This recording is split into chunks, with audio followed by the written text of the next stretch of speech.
Dhanavat Pranam. Namaste. All glories to Om Vishnu Pad Srila Bhakti Rakshak Sridhar Dev Goswami Maharaj Ki Jai. All glories to Om Vishnu Pad Srila A.C. Bhaktivedanta Swami Prabhupada Ki Jai. All glories to Śrīmad-Bhāgavatam Ki Jai. Canto 1, Chapter 3, Text 37. Nakasya kaschin nipunena datur avhaiti jantu kamani shuti namani rupani manovachobi santanvato nata charyam vivagya. The foolish, with a poor fund of knowledge, cannot know the transcendental nature of the forms, names, and activities of the Lord, who is playing like an actor in a drama. Nor can they express such things, neither in their speculations nor in their words. Purport from Srila A.C. Bhaktivedanta Swami Prabhupada.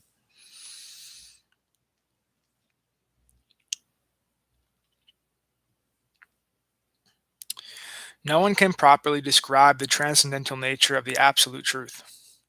Therefore, it is said that he is beyond the expression of mind and speech. And yet there are some men with a poor fund of knowledge who desire to understand the Absolute Truth by imperfect mental speculation and faulty description of his activities. To the layman, his activities, appearance, and disappearance, his names, his forms, his paraphernalia, his personalities, and all things in relation with him are mysterious. And there are two classes of materialists, namely the fruitive workers and the empiric philosophers. The fruitive workers have practically no information of the Absolute Truth, and the mental speculators, after being frustrated in fruitive activities, turn their faces towards the Absolute Truth, and try to know him by mental speculation. And for all these men, the Absolute Truth is a mystery, as the jugglery of the magician is a mystery to children. Being deceived by the jugglery of the Supreme Being, the non-devotees, who may be very dexterous in fruitive work and mental speculation, are always in ignorance. With such limited knowledge, they are unable to penetrate into the mysteries of the mysterious region of transcendence. The mental speculators are a little more progressive than the gross materialists or the fruitive workers, but because they are also within the grip of illusion, they take it for granted that anything which has form, a name, and activities is but a product of material energy. For them, the Supreme Spirit is formless, nameless, and inactive. And because such mental speculators equalize the transcendental name and form of the Lord with mundane names and form, they are in fact in ignorance. With such a poor fund of knowledge, there is no access to the real nature of the Supreme Being. As stated in Bhagavad Gita, the Lord is always in transcendental position, even when he is within the material world. But ignorant men consider the Lord one of the great personalities of the world, and thus they are misled by the illusory energy. Text 38. Saveda datur padavim parshya duranta viryasya ratangapane yomhayaya santata yanuvritya bhajeta tatpada sarojagandam. Only those who render unreserved, uninterrupted, favorable service unto the lotus feet of the Lord Krishna, who carries the wheel of the chariot in his hand, can know the Creator of the universe in his full glory, power, and transcendence. Purport. Only the pure devotees can know the transcendental name, form, and activities of Lord Krishna, and due to their being completely freed from the reactions of fruitive work and mental speculation. The pure devotees have nothing to derive as personal profit from their unalloyed service to the Lord. They render incessant service to the Lord spontaneously, without any reservation. Everyone within the creation of the Lord is rendering service to the Lord indirectly or directly. No one is an exception to this law of the Lord. Those who are rendering service indirectly, being forced by the illusory agent of the Lord, are rendering service unto him unfavorably. But those who are rendering service unto him directly under the direction of his beloved agent, are rendering service unto him favorably. Such favorable servitors are devotees of the Lord, and by the grace of the Lord they can enter into mysterious region of transcendence by the mercy of the Lord. But the mental speculators remain in darkness all the time. As stated in Bhagavad Gita, the Lord himself guides the pure devotees toward the path of realization. Due to their constant engagement in the loving service of the Lord and spontaneous affection, that is the secret of entering into the kingdom of God. Fruitive activities and speculation are no qualifications for entering. Text 39. Ateha dhanya bhagavanta itam yadvasudeve kila lokanate korvanti sarvatmakam atma bhavam nayatra bhuya parivarta ugra. Only by making such inquiries in this world can one be successful and perfectly cognizant, for such inquiries invoke transcendental, ecstatic love unto the personality of Godhead, who is the proprietor of all the universes, and guarantee cent% immunity from the dreadful repetition of birth and death. Purport.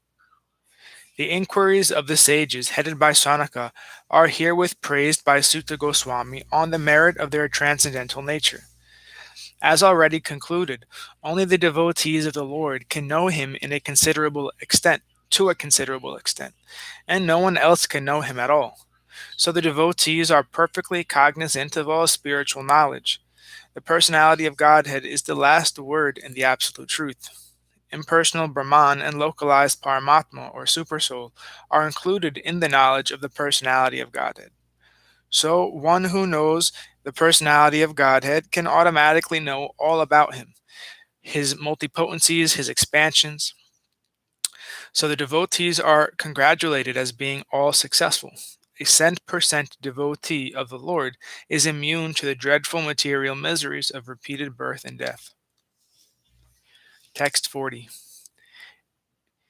Idam Bhagavatam nama Puranam Brahma Samhitam Uttama Shloka Charitam Chakara Bhagavan Rishi Nihreshyasya Lokasya Danyam Svastyananam Mohat.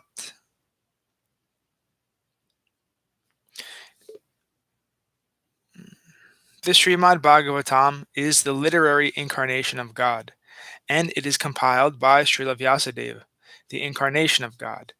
It is meant for the ultimate good of all people, and it is all successful, all blissful, and all perfect. Lord Sri Chaitanya Mahaprabhu declared that Śrīmad-Bhāgavatam is the spotless, sound representation of all Vedic knowledge and history. There are selected histories of great devotees who are in direct contact with the personality of Godhead. Śrīmad-Bhāgavatam is a literary incarnation of Lord Sri Krishna, and is therefore non-different from him. Śrīmad-Bhāgavatam should be worshipped as respectfully as we worship the Lord. Thereby we can derive the ultimate blessings of the Lord through its careful and patient study. As God is all light, all bliss, and all perfection, so also is Śrīmad-Bhāgavatam. We can have all the transcendental light of the Supreme Brahman, Sri Krishna, from the recitation of Śrīmad-Bhāgavatam, provided it is received through the medium of the transparent spiritual master. Lord Chaitanya's private secretary, Srila Srup Damodar Goswami, advised all intending visitors who came to see the Lord at Puri to make a study of the Bhagavatam from the person Bhagavatam. Person Bhagavatam is the self-realized bona fide spiritual master, and through him only one can understand the lessons of Bhagavatam in order to receive the desired result. One can derive from the study of Bhagavatam all benefits that are possible to be derived from the personal presence of the Lord. It carries with it all the transcendental blessings of Lord Sri Krishna that we can expect from his personal contact. Text 41. Tadidam grahayam asa sutamatma vatam varam sarva vede titasanam saram samudhritam. Sri Vyasadeva delivered it to his son, who is the most respected among the self-realized, after extracting the cream of all Vedic literatures and histories of the universe. Purport. Men with a poor fund of knowledge only accept the history of the world from the time of Buddha, or since 600 BC, and prior to this period all histories mentioned in the scriptures are calculated by them to be only imaginary stories. That is not a fact. All the stories mentioned in the Puranas and Mahabharata, etc., are actual histories, not only of this planet, but also of the millions of other planets within the universe. Sometimes the history of planets beyond this world appears to such men to be unbelievable, but they do not know that different planets are not equal in all respects, and that therefore some of the historical facts derived from other planets do not correspond with the experience of this planet. Considering the different situation of different planets, and also time and circumstances, there is nothing wonderful in the stories of the Puranas, nor are they imaginary. We should always remember the maxim that one man's food is another man's poison. We should not, therefore, reject the stories and histories of the Puranas as imaginary. The great rishis like Vyasa had no business putting some imaginary stories in their literatures. In Śrīmad-Bhāgavatam, historical facts selected from the histories of different planets have been depicted. It is therefore accepted by all spiritual authorities as the Mahapurana.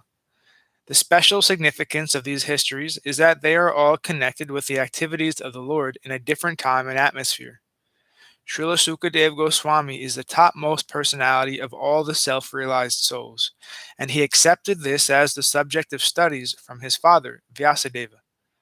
Srila Vyasadeva is the great authority, and the subject matter of Śrīmad-Bhāgavatam being so important, he delivered the message first to his great son, Srila Sukadeva Goswami. It is compared to the cream of the milk. Vedic literature is like the milk ocean of knowledge. Cream or butter is the most palatable essence of milk. And so also is Śrīmad-Bhāgavatam, for it contains all palatable, instructive, and authentic versions of different activities of the Lord and his devotees. There is no gain, however, in accepting the message of Bhagavatam from the unbelievers, atheists, and professional reciters who make a trade of Bhagavatam for the layman. It was delivered to Srila Sukadeva Goswami, and he had nothing to do with the Bhagavat business. He did not have to maintain family expenses by such trade. Śrīmad-Bhāgavatam should therefore be received from the representative of Sukadeva Goswami, who must be in the renounced order of life without family encumbrance. Milk is undoubtedly very good and nourishing, but when it is touched by the mouth of a snake, it is no longer nourishing. Rather, it becomes a source of death. Similarly, those who are not strictly in the Vaishnava discipline should not make a business of this Bhagavatam and become a cause of spiritual death for so many hearers. In the Bhagavad Gita, the Lord says that the purpose of all the Vedas is to know Him, Lord Krishna, and Śrīmad-Bhāgavatam is Lord Sri Krishna himself in the form of recorded knowledge. Therefore, it is the cream of all the Vedas, and it contains all historical facts of all times in relation with Sri Krishna. It is factually the essence of all histories. Text 42. Satu samshravayam asa maharjam parikshitam prayopavishtam gangayam paritam paramharshibi. Shukadeva Goswami, the son of Vyasadeva, in his turn, delivered the Bhagavatam to the great Emperor Parikshit, who sat surrounded by sages on the bank of the Ganges, awaiting death without taking food or drink. Purport. All transcendental messages are received properly in the chain of disciplic succession. This disciplic succession is called parampara. Unless, therefore, Bhagavatam or any other Vedic literatures are received through the parampara system, the reception of knowledge is not bona fide. Vyasadeva delivered the message to Shukadeva Goswami, and from Shukadeva Goswami, Sutta Goswami received the message. One should therefore receive the message of Bhagavatam from Srila Sutta Goswami, or from his representative, and not from any irrelevant interpreter. Emperor Parikshit received the information of his death in time, and he at once left his kingdom and family and sat down on the bank of the Ganges to fast till death. All great sages, rishis, philosophers, mystics, etc., went there due to his imperial position. They offered many suggestions about his immediate duty, and at last it was settled that he would hear from Sukadeva Goswami about Lord Krishna. Thus, the Bhagavatam was spoken to him.